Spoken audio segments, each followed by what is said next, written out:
What's up, YouTube? My name's Keith and I make board games for a living, and lately I've been digging into Commander and kind of just enjoying getting back into playing Magic the Gathering casually after, learning to play 20 years ago or so. And lately in that kind of journey, I've been coming from Arena to Commander.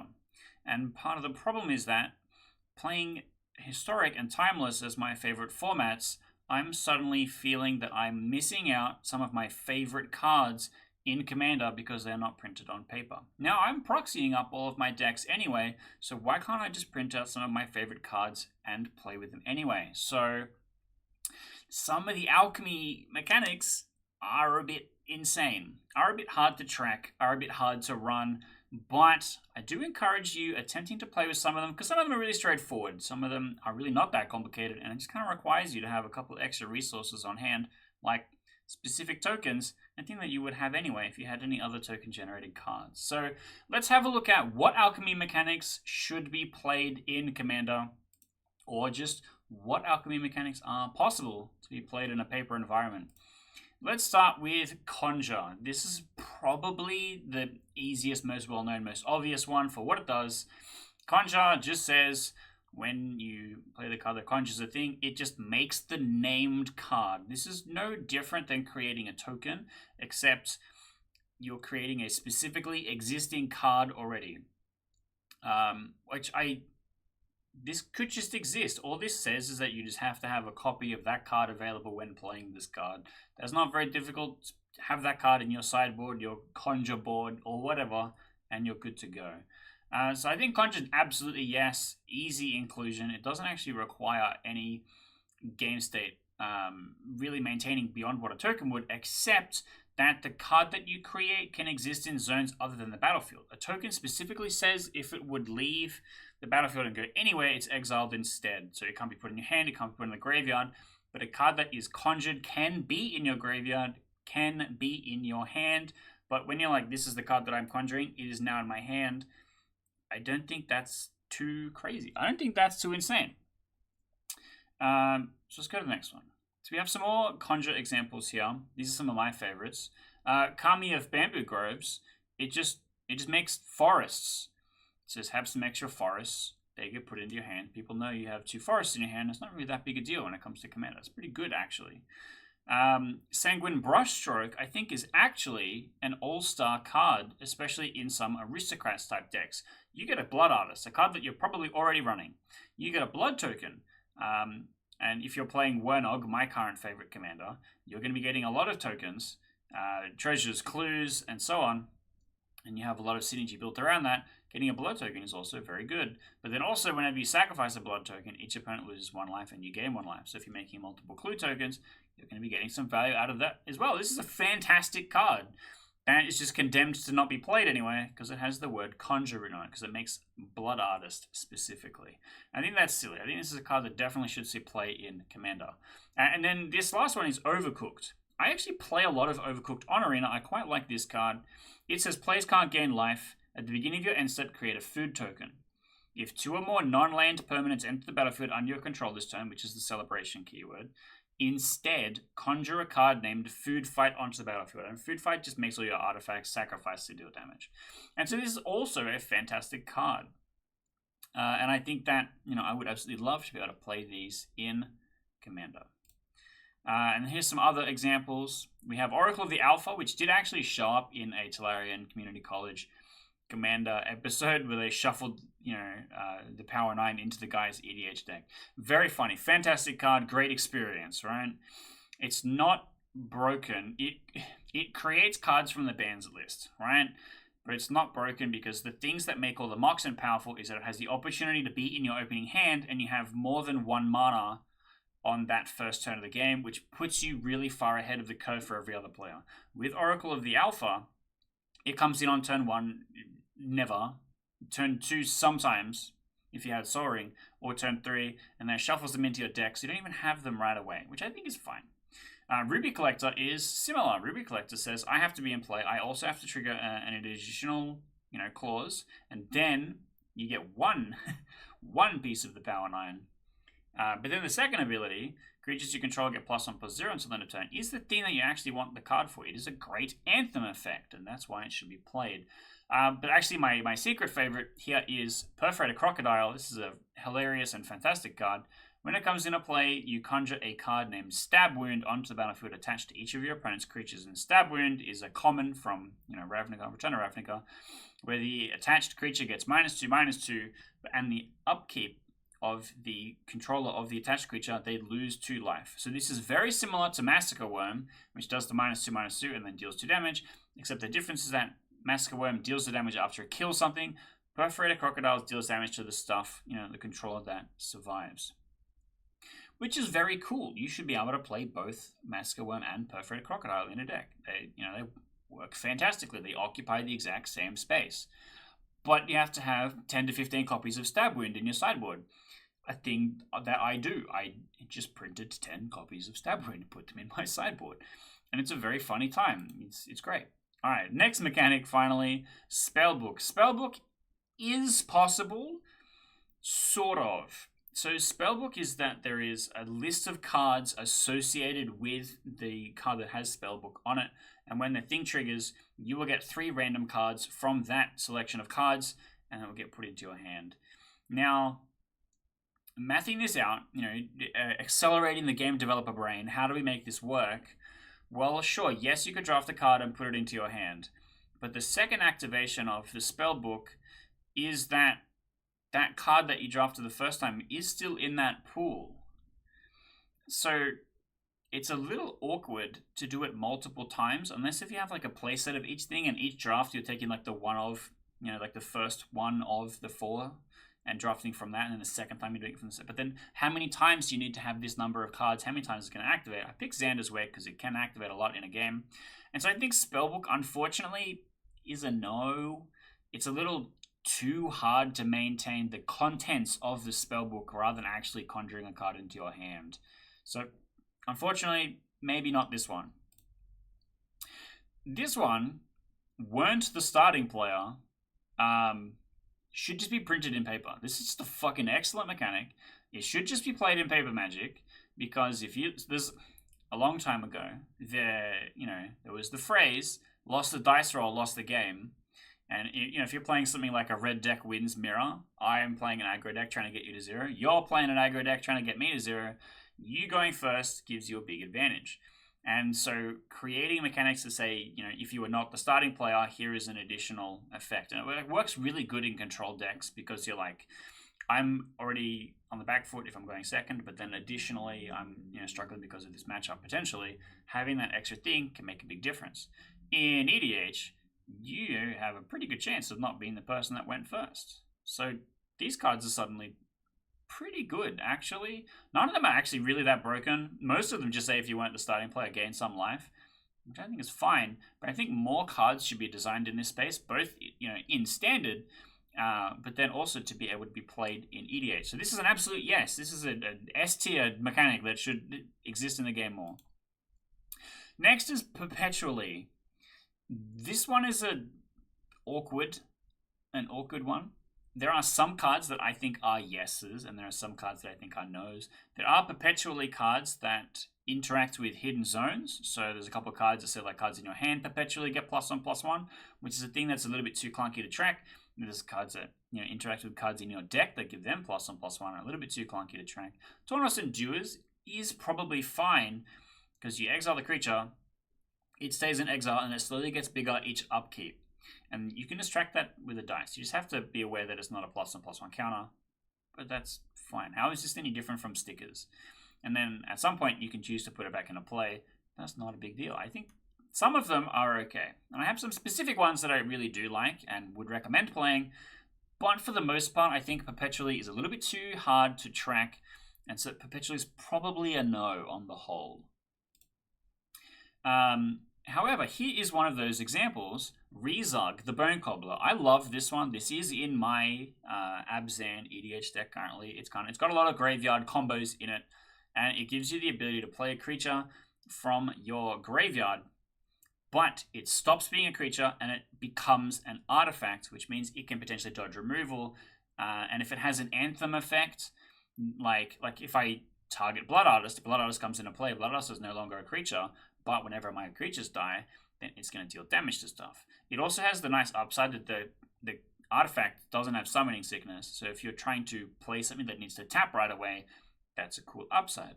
Now, next to Rezug the Bone Cobbler is Espers to Magicite. This is a card printed in the Final Fantasy EDH sets. Well, it says, exile each opponent's graveyard, not important. When you do, choose up to one target creature card exiled this way, create a token that's a copy of that card, except it's an artifact, and loses all other card types. That sounds mighty familiar, does it not? I don't see any reason why this particular mechanic, or Rezug in particular, can't be a card played in EDH. And I do have another one at the end. I have my hot favorites list of cards that I really wish I could print and play all the time, which includes another card just like this. And we'll talk about that when we get to that at the end. But for the minute, let's talk about Seek. Seek is the one that I really wish could work. And I'll show you in a second another Seek card that I really wanted to build a commander in paper for, but obviously it doesn't quite work. Seek is a little awkward. It basically randomly selects a card of the specific class from your deck and puts it into your hand. And you could simulate that in person, but Seek specifically does not shuffle your deck or change the order of your library, which means you would have to house rule it in some way. But it's also supposed to be random, and it's supposed to be random from an entire list of things in that category. So it's not just search for a historic card, it's seek any of the historic cards in your deck. So you could house rule it where it's something like use reveal cards from the top of your deck until you hit something of the type. That is the thing that is sought, and then the rest are shuffled away, which isn't how seek works, but it's kind of close. And let me show you Hamza. This is Hamza, Might of the Yathan. This literally is a commander that I play in Brawl. I really like this card. The whole first line of text I don't care about, because when a creature's turned face up, it endures X. That's great. That's already really strong. But it's the landfall trigger that I care about. It says landfall, whenever a land you control enters, seek a creature card and manifest it. I'm getting creatures out of my deck and playing them face down. That's cool as hell in so many different ways. In the landfall, it manifesting specifically and only a creature, so you're not getting things that you can't turn face up for value later. This is a fantastic card. It's deeply unplayable in person, unfortunately. I thought about it a lot, and I guess the best way to do it would be I reveal cards from the top of my deck until I reveal a creature. That creature is played face down and not revealed to anyone, but I have to reveal the other cards to show that a creature was not among them. But then I still have to shuffle my deck, a thing that Seek doesn't do. But it's probably okay, because I'm not supposed to know what's on top of my deck. And that's not great. I feel like that's a bit harder to convince other people in your commander pod that is how that works, or how that is supposed to go. So I think Seek is unfortunately a no, as much as I want it to be. Next is Intensity. Now, Intensity for the most part is fine, depending on the card. Jarsil here is actually one of my favorite cards of all time. I played green-red aggro with Jarsil specifically in Historic through to Mythic multiple seasons in a row. This is a fantastic card. It basically says at the beginning of combat, the first time Jarsil is in play, the first combat, he's going to lightning bolt your face. And then in the second combat, he's going to cast it's the Ataka command and give all my guys +1/+1. And that's great. It's basically a Snapcaster Mage that doesn't require you to spend mana to cast spells from your bin. But I'll read out the text verbatim. Starting Intensity 1. At the beginning of combat on your turn, you may cast a spell with mana value equal to Jarsil's Intensity from your graveyard without paying its mana cost. If you do, perpetually increase Jarsil's Intensity by 1. So the first time, you cast something that costs 1, then increases intensity. Next combat step, you cast something that costs 2, then increases intensity. This can be reflected simply with a counter, a dice, on Jarsil. The dice is his intensity. That's fine. I don't think that's a big deal. There is other intensity cards, and the other problem is that if you reanimate Jarsil after he has died, his intensity remains. However, if Jarsil is your Brawl commander and dies and is returned to the command zone, you have the option to reset any perpetual effects to your commander if they return to the command zone, which I understand. There is a card called Pendragon Besieged, which at the end of your turn perpetually -1/-1 one of your opponent's creatures, and you can set somebody's Brawl commander's power and toughness to 0 perpetually, and then that would mean that if they ever cast it again, it would enter and die instantly, and you'd never be able to play it again for the rest of the game. So I understand that cleansing part of it, but every other situation, his intensity stays like that forever. If he's shuffled into my deck and comes back, the intensity is supposed to be the same. And there's a lot of spells that check intensity. There is a 1-drop blue spell where you draw a card and its intensity goes up. And then if its intensity is 4, you take an extra turn. And so that needs to be tracked outside of the game. I think for the most part, Jarsil is fine. You just need to remember that his intensity is supposed to be whatever it was last time it was checked, which just requires a little bit of extra maintaining the game state, but it's probably fine.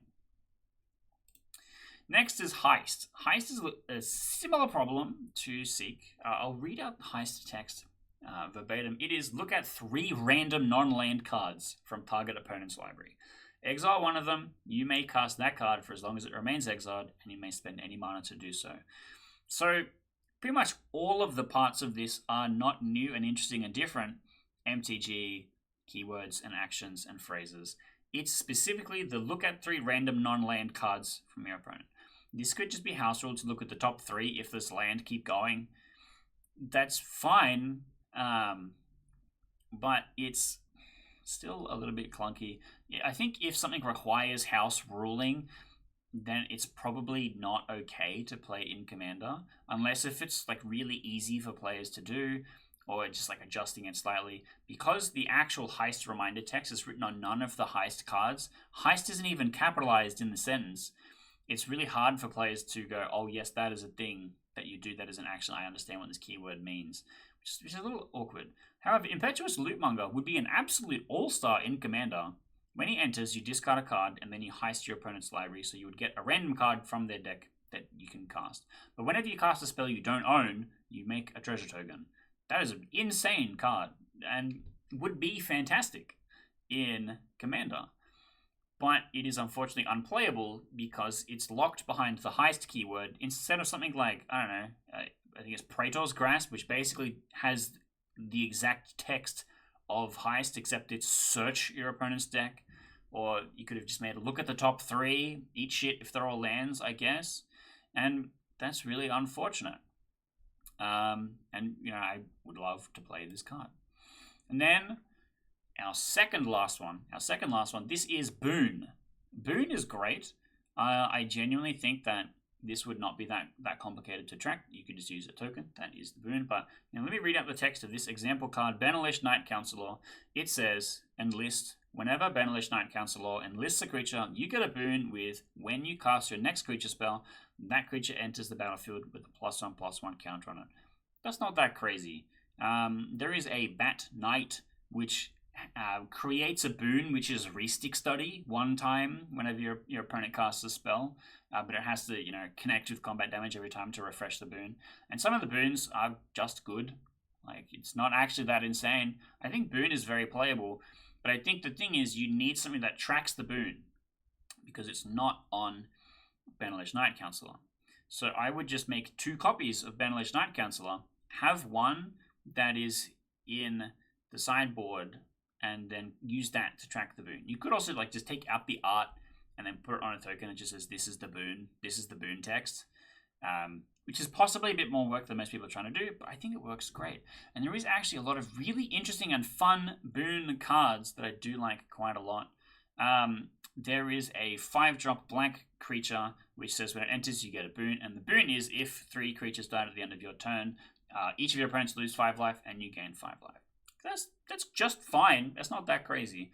However, the thing that the creature does, interestingly, it says if you have a boon at the beginning of your end step, you mill some cards, you draw a card, you lose some life, which is really interesting and cool. I think you could just literally treat boon as an emblem that goes away when its state is triggered, and then it's actually really not that complicated or problematic at all. I think boon is a yes. I think boon definitely should be tried to be played in Commander. But again, a lot of these things, you have to go, either I can very easily explain it and have all the resources to play and run this card, and also make sure that everyone at my table knows this is what I'm doing and explain it to them, which I think is fine. All right, our last one is Secretly Choose. This is my fuck you of all the list of them. This is literally an existing mechanic. This card, word for word, exists on another different card. And so I see no reason why Secretly Choose should be locked to Alchemy at all. Slam Dunk, yes, played this card. I don't understand why it's locked behind Alchemy. And then let's talk about some of my favorite cards. So a lot of these we have specifically covered in the video. I'm going to do like a greatest hits. We're going to kind of run through them. Overcooked is great. The players can't gain life thing can be a little bit annoying in a pod. But the constantly generating food every turn is great. That's like a really helpful thing. And then making food fight means that you are basically playing like I have lots of artifacts and stuff. So I'm actually building a deck at the moment which would work really nicely with Overcooked because it creates lots of clues, it creates lots of treasures, and so that's kind of, something that I wish I could be playing. I wish I could be printing up and putting that into my deck. Perforated Crocodile is great. That is one that I do just play and have a whole bunch of Stab Wound in my sideboard for that. Because it's a really funny moment when you go, here's my Perforated Crocodile. People go, what does that do? And you go, here's a Stab Wound, here's a Stab Wound, here's a Stab Wound, and just for you, here's a Stab Wound. And that's a really funny moment. And I think it's worth it. You can be just a little bit angry at me for me playing my funny Massacre Worm. We have Rezog, the Bone Cobbler, which, as I explained earlier, is also fantastic. And partnering with Rezog the Bone Cobbler is Mischievous Lookout. Mischievous Lookout is got a really interesting synergy with Rezog the Bone Cobbler because it does the opposite, basically. It says once during each of your turns, you may cast a non-creature, non-aura permanent spell from your graveyard. If you do, it perpetually becomes a 2/1 rat creature in addition to its other types. This is just super playable in Commander. I don't see why this would ever be a problem. And it's really cool to be able to make stuff a rat. Here's my rat. Here's my saga, that's a rat. Here's my artifact, that's a rat. You destroyed my Soul Ring? Well, here's my rat, that's a Soul Ring. It's really cute. I like it a lot. I think it's a great card. Jarsil is a great card, but I don't think he's actually that good in Commander because he has to see you cast a 1-drop to actually start casting stuff for free relevantly. If you're playing like a super aggro deck or he is specifically your commander and you build around it, that's probably fine. Next is Jet Collector. So I showed you Ruby Collector earlier, which is just a good card in a really aggro deck. However, Jet Collector is basically the same. It creates a Mox Jet, great, on like turn 3 or something, which is just like a nice piece of rep. It could just be a treasure token, like it's really not that big a deal.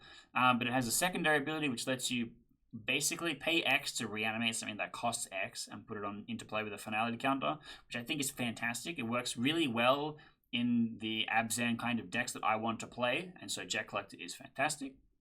Dedicated Dollmaker is a completely broken card on Arena in Alchemy. It exiles something any non-land thing, and then it creates a token copy of that thing. So if you have something with an enter the battlefield effect, you can just make an extra enter the battlefield effect. But also, you can make extra token copies of the thing. So if you have Elspeth in play that makes extra, doubles tokens, then your Dollmaker is going to double the tokens of the thing that it exiled, which is kind of crazy. If you have Ocelot Pride, the greatest mistake ever to grace Magic the Gathering, the most broken card of all time, the biggest army in a can, in your end step, you can create token copies of everything. And if you Dollmaker your Ocelot, you can have it copy itself and make large number of tokens. It's an insane card. Probably don't play it in Commander because it should be banned because its power level is just insane. But it's a fun card. Resourceful Collector is actually possibly one of my biggest favorites right now. I like it a lot. It's a 1 colorless, 1 red, 1 green, haste 3/3. But it says at the beginning of your end step, a random non-food permanent card in your graveyard perpetually becomes a food artifact in addition to its other types, and gains pay to exile its artifact. You gain 3 life. You may play that card for as long as it's in your graveyard. So basically, if you're playing this in EDH, you just make a second graveyard for things that the resourceful collector has turned into clues or foods, sorry, and then you can just play those foods. Now the thing is, once you have played the food, you can no longer play it because it has left your graveyard. So if it comes back, it's no longer. But it can hit fetch lands. It can hit all kinds of stuff that has really good value to it. And I just like this card a lot. Next is House Meld. This should just be a card printed into Commander. It says exile target creature. The exiled card perpetually becomes an enchantment, then put it onto the battlefield under your control. This is exactly the same as the Kefka card that we showed before. I'm dealing with your thing. I'm getting a token copy of it. It's an enchantment, not a creature. It's a great card. I love it very much. And then Sanguine Brushstroke, which you went through before. It just lets me play a second Blood Artist. That's it. And so there you go. That's my video essay on why we should look at playing more arena cards in Commander. It is a proxy format. The average EDH deck costs more than $500. It's a proxy format. Why not print out cool cards? And the thing is that people are doing some weird custom shit already. Playing some of the insanely printed stuff that's impossible to read, doesn't make any sense. A lot of the secret layers, a lot of the really crazy versions of different arts and stuff like that, which is already dealing psychic damage to me. Why not just allow us to play all these really cool arena cards as well? They're great. I love them very much. And you should give them another look at. You should give them a second try, and then maybe consider sleeving up House Meld into one of your EDH decks.